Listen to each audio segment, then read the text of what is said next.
How to contact Lyft Customer Service.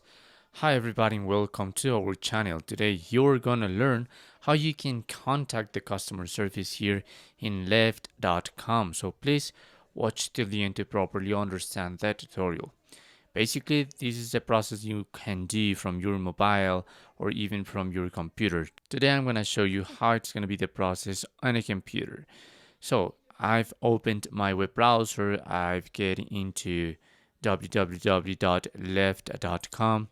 and here I am in the home page. So you just have to scroll down until you find the bottom of the web page, and here you have two different options. If you're a driver or a passenger, sorry for these words because probably I've translated this page into English, but some of the words could be quite different. But don't worry, because I'm gonna tell you what are gonna be the real words.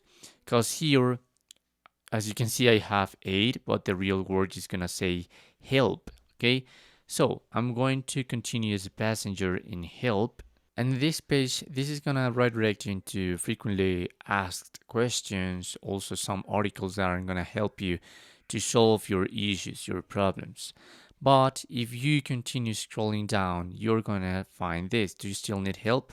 So contact us, the contact us button. So here you have the option to log in into your account, or just to say you don't have an account, or just say you can't log into your account. I've proceeded with the option that I don't have an account, so I must continue with this. So let's suppose I'm a passenger, perhaps that I had a problem with my trip.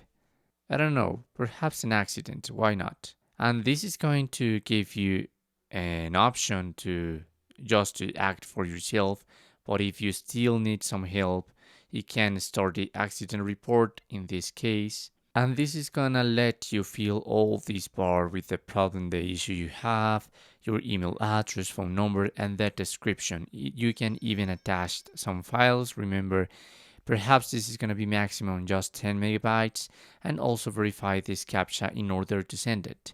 And in that way, you're gonna be able to contact with the Lyft customer service. Thanks for watching.